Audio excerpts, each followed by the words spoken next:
this program has worked out really well. We've gotten a lot of good participation from you guys, and we're just happy that you're here. You enjoy what we do, and we want to keep providing more. So we are going to continue the Lunch and Learns indefinitely. So keep an eye out on emails, on our Facebook page. Get in contact with us, get connected with us anyway, and we'll keep sending the notifications of all the different things that we're going to be doing for you.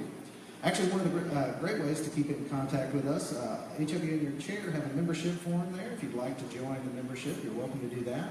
It comes with a few extra benefits, and it gives you guys a great way to be aware of everything that's going on as we work through the museum. But like I said, I want to thank you guys for showing up today. We've got Lisa Budreau, who's going to be telling you a little bit about Tennesseans' history through World War I. Some of you may have noticed as you came down, we've got a small exhibit upstairs in the lobby area. If you haven't checked that out, you definitely are going to want to swing by and do that on your way back out of the museum, back to your desk, back to your work. But we're not going to keep you from that too long today. So I'm going to keep this kind of short and just introduce our curator of military history here at the Tennessee State Museum, Lisa Budreau.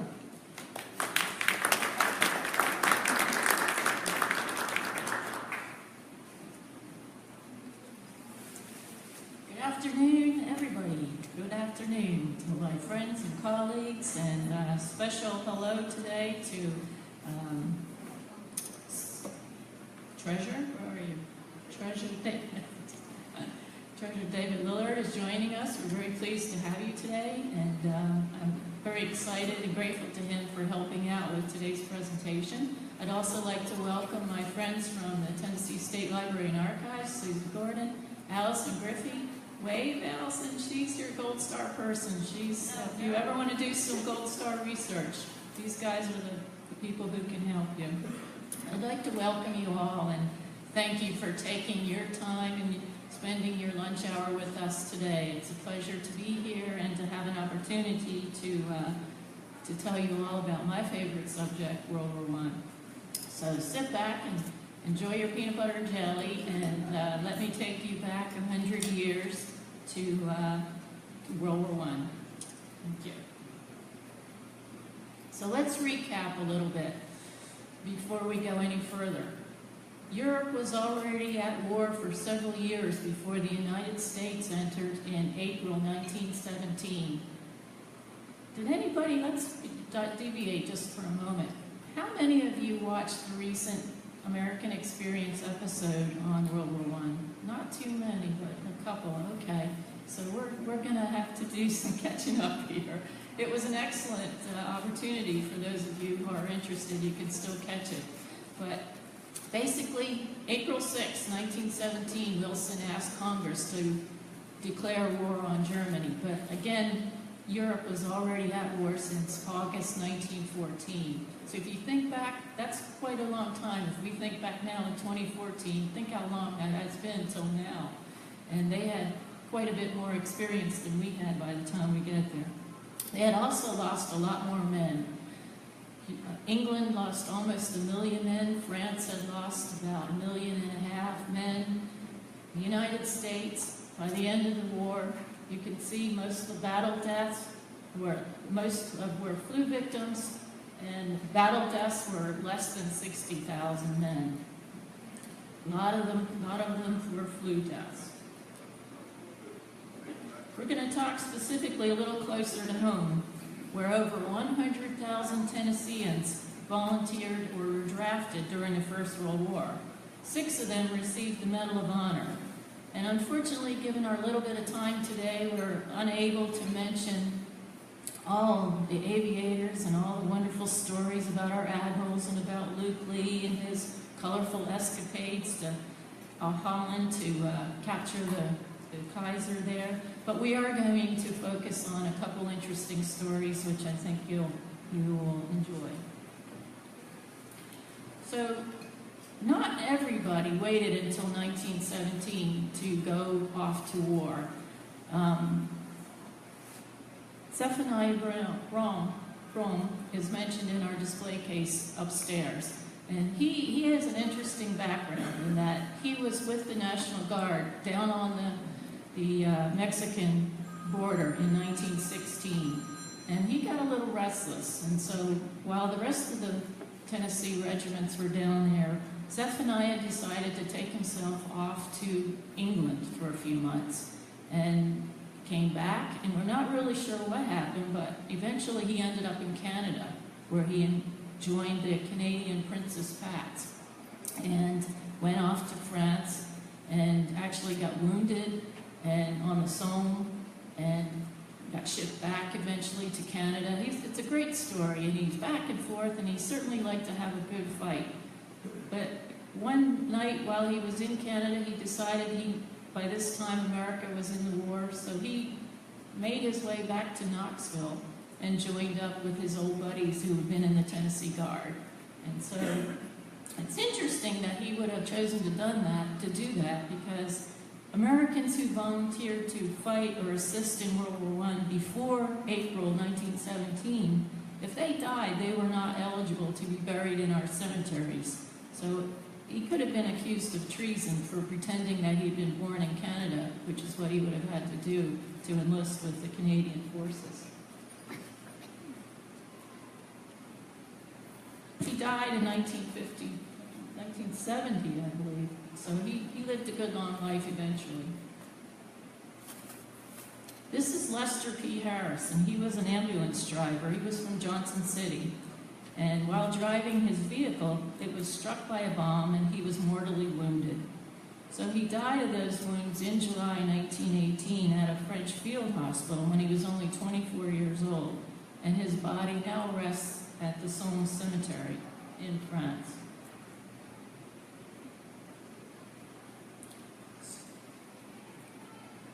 And of course, there were women who went over as well, in addition to 2,500 Vanderbilt men who served in the war.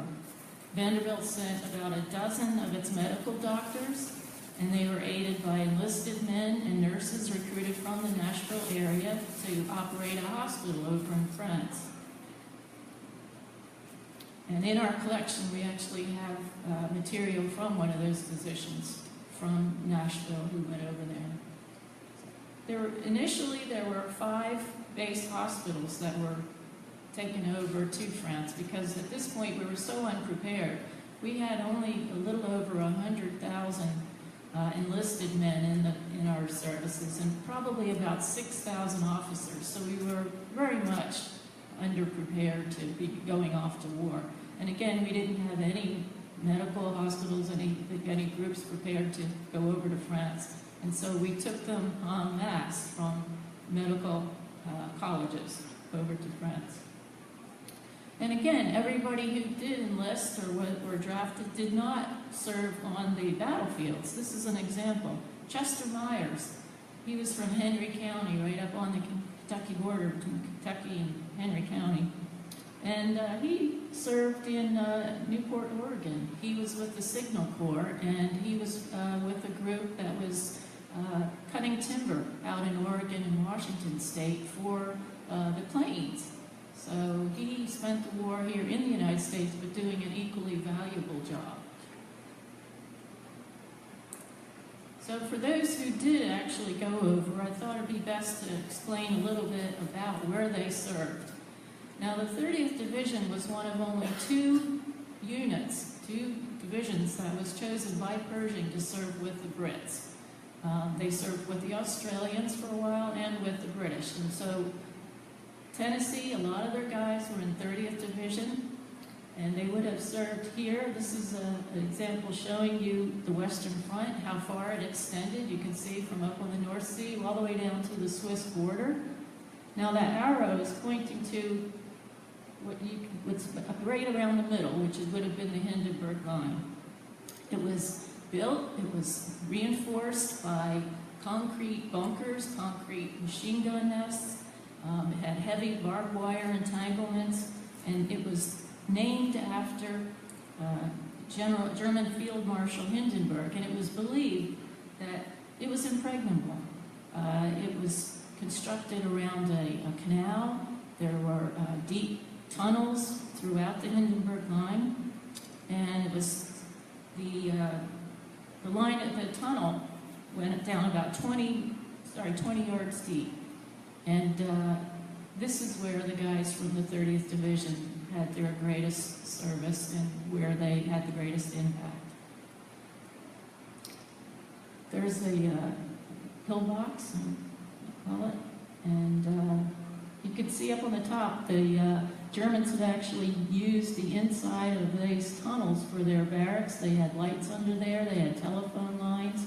Can you imagine having to go in there and through that darkness and take that tunnel? And that's exactly what the guys from Tennessee in the 30th Division had to do.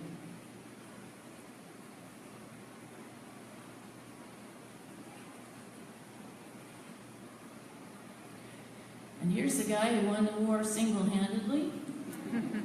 In addition to the 30th Division, a lot of Tennessee guys were in the 82nd Division, and that's where Alvin York was. And I'm sure most of you already know the story. How many of you have seen the movie? Probably, I suspect most of you. So you know the background, so I won't go into that completely. But he was out in the Meuse-Argonne area, which is near the Meuse River and the Argonne Forest. And again, for those of you who have forgotten, he is the most celebrated soldier, hailing from Dutchess County, but he was most decorated of all Pershing's army. These are some examples of the medals that we've just had conserved and Alvin York's tunic. And they will be featured in the new museum when it opens next year. Going back to the 30th Division, this is this grave of Lieutenant Jonny Overton, a name that many of you will recognize. He, in 1915, as a student at Yale, he was America's top college distance runner. And he volunteered on April 6th, just as war was declared. Didn't have to do that, but he did, and he went over there, and he was struck in the heart by shrapnel from an 88 shell, and he was not far from Chateau Thierry, which is near, I'm sure many of you have heard of Bella Wood. Well, Jonny was with the Marines, and he fought at Bella Wood and survived that. And then after the battle, unfortunately, he was struck, as I said, in the heart. So this is his grave at Mount Olivet.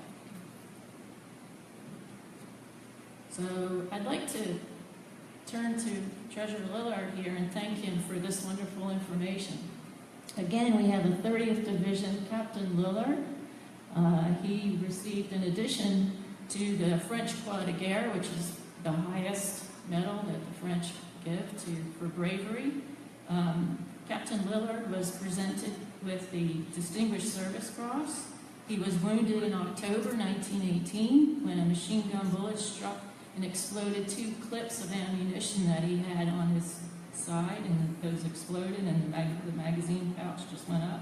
So he struggled to his feet, and he directed the advance of the company from a shell hole that was under bombardment.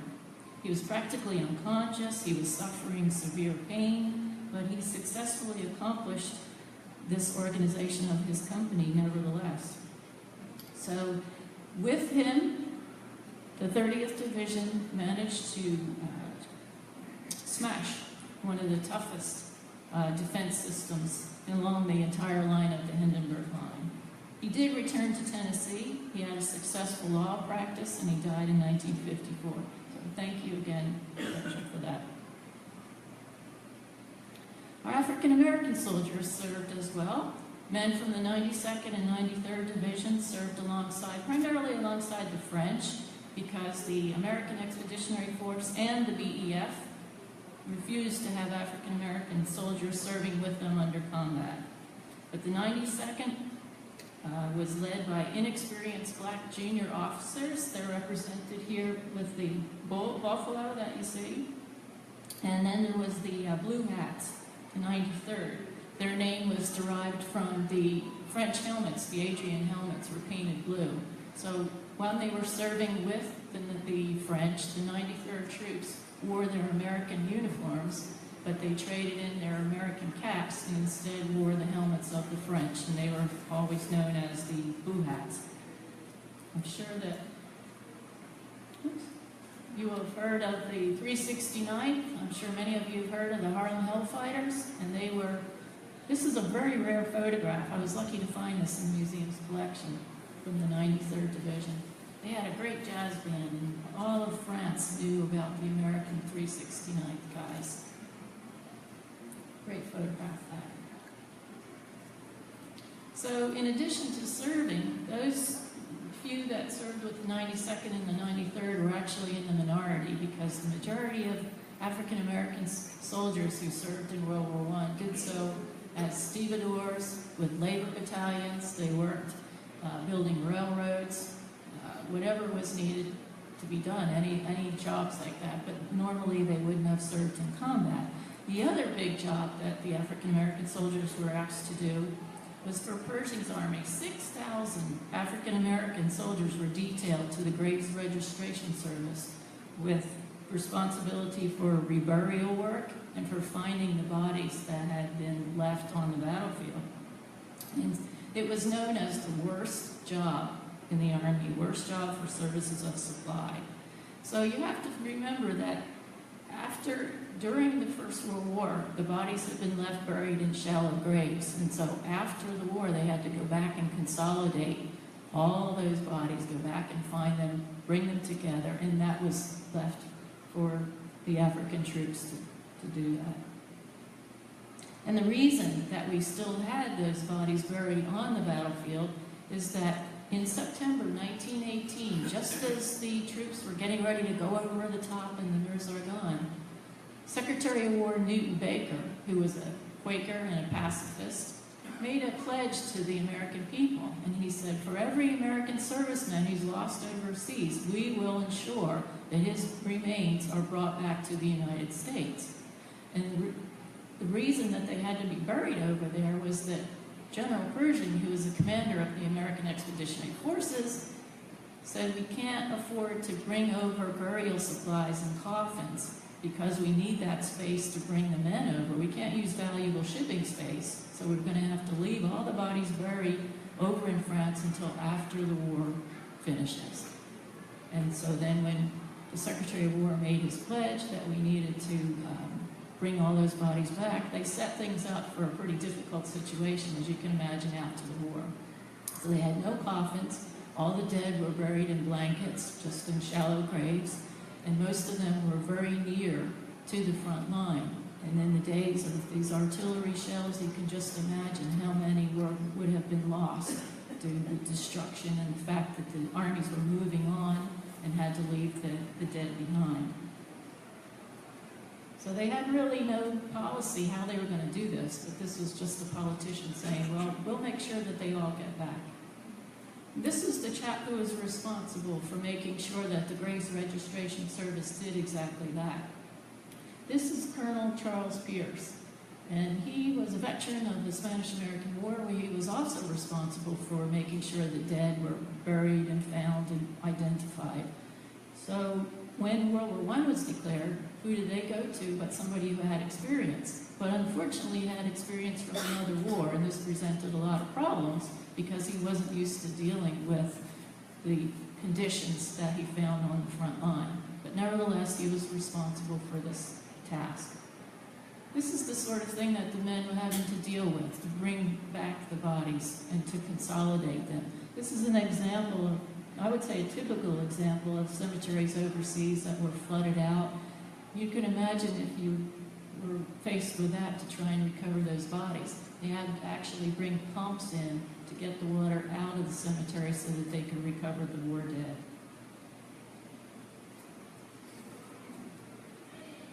In order to decide, a lot of months went by, and they had no idea how they were going to fulfill Secretary of War Newton Baker's pledge. So families were writing in saying, when are you going to send my husband or my son home? War ended in 1918, the armistice had been signed, and yet still the bodies weren't coming back, and nobody could understand, well, what's going on? Because this time the American public had an expectation that the government would look after the war dead, that they would identify them, that they would take responsibility for burying them, and they couldn't figure out what was going on. Well, in fact, the government wasn't sure what they were going to do. After 18 months of battle, these bodies had been buried underground for all that time. What do you do? How do you get them back? How do you even identify them?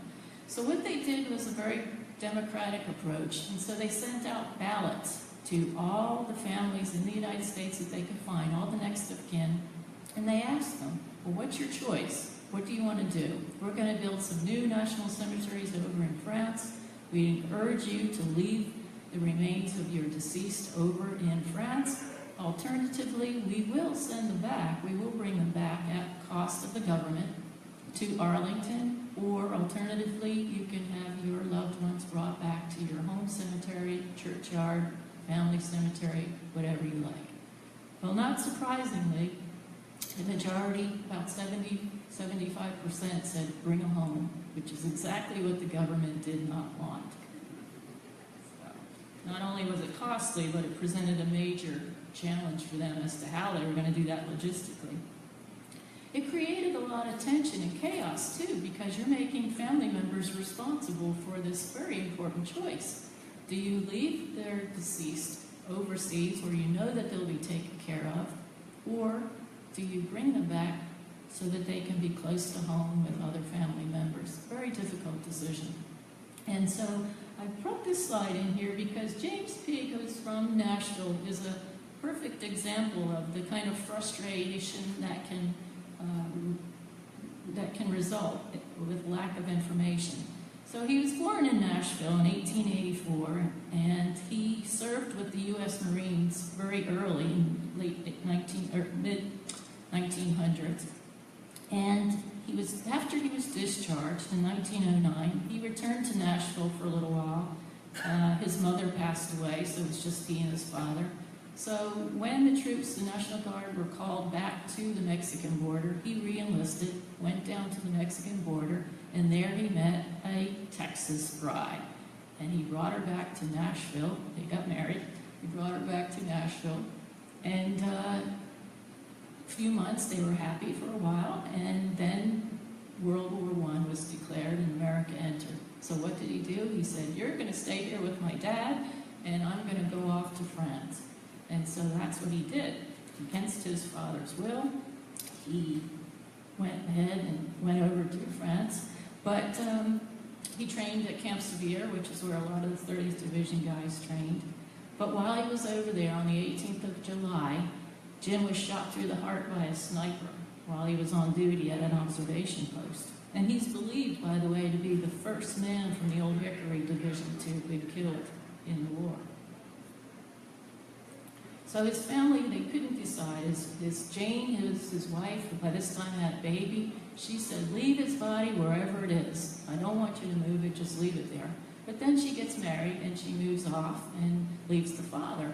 And she disregarded all the information that the government was sending to her, follow-up information.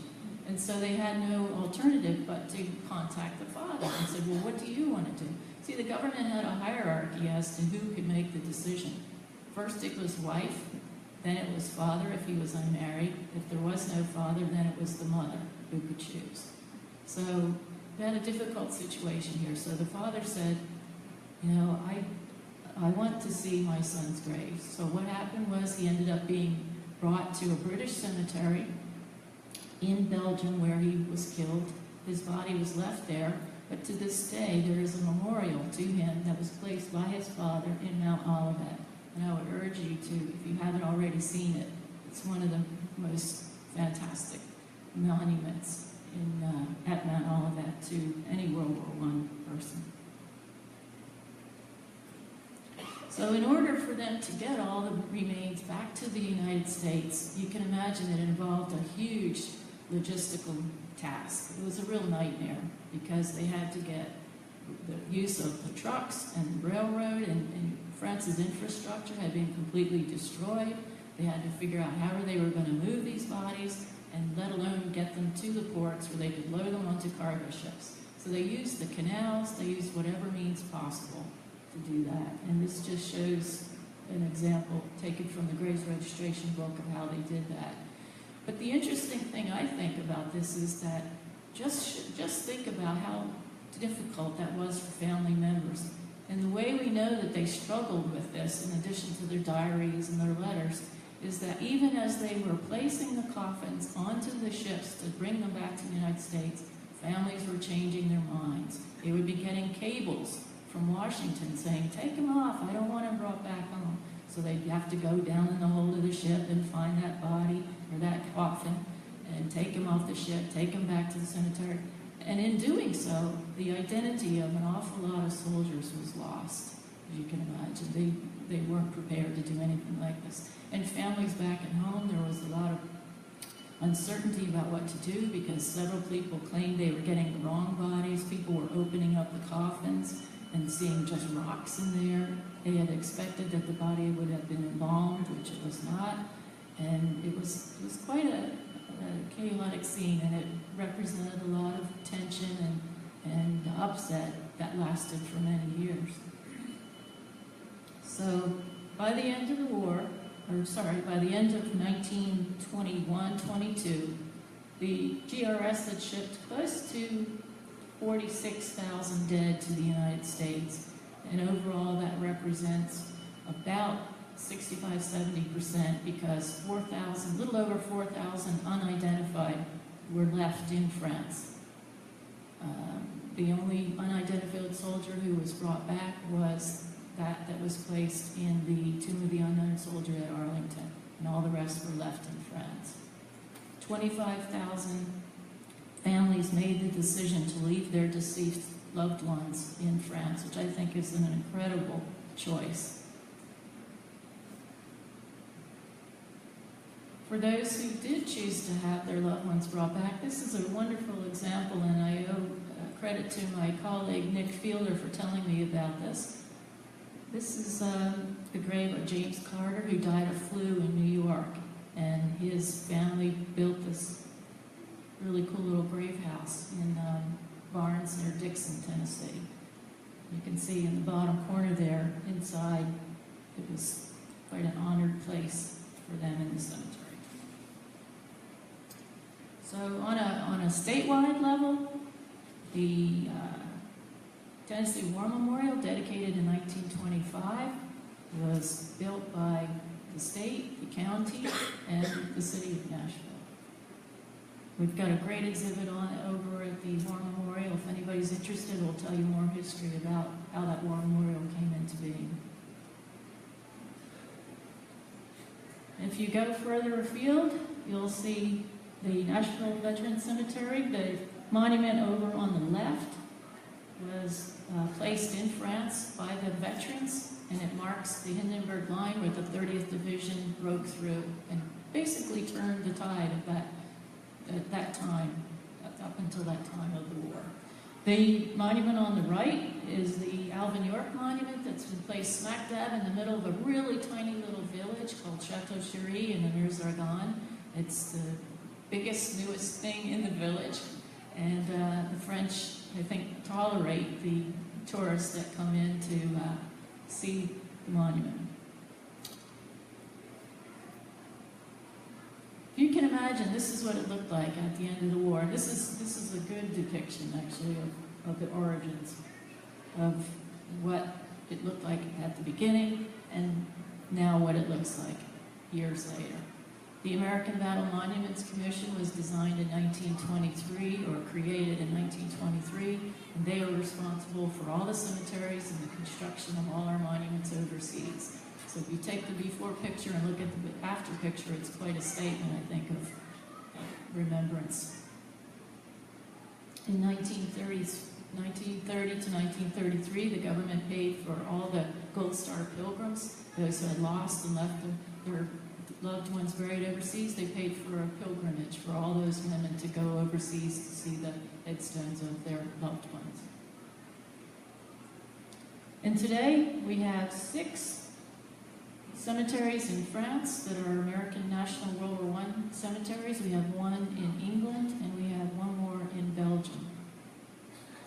But the majority of people can only tell you about Normandy, World War II, and cemeteries that were created for World War II.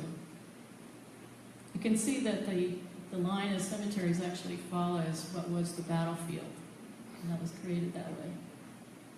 So here are the key points that I hope that you'll take away with you. The volunteer state served honorably, and we were one of the first to have been called that our National Guard was one of the first to be federalized, and so Tennessee troops were out there right away. The Hindenburg Line turned the tide of the war. 30th Division, also the 82nd. We can claim the most decorated soldier for World War I. Also, the U.S. government gave families a choice, something you might want to take away with you today. Most people don't even know this. They did the same in World War II, by the way, gave them a choice. But by that time, they had their act together and they knew pretty much how this ought to be done. But World War I, logistically, it was a real nightmare, and administratively. Tennessee War Memorial, built to honor our lost and those who served in World War I, dedicated in 1925. And the Gold Star Records. And again, I would turn to my friends at the Tennessee State Archives. There's a wonderful, recently digitized record of the Gold Star families who contributed their letters and photographs, memorabilia to the state archives right after the war. And today we have that record, and it's a great source. And so I want to thank you all for your attention. I would be happy to take questions. But before I do that, I just want to thank my colleague, Nick Fielder, because as an artist, he's recently made a donation to the museum collections. I want to thank him for that. You recognize it as the Carter Grave. So thank you, Nick, for that.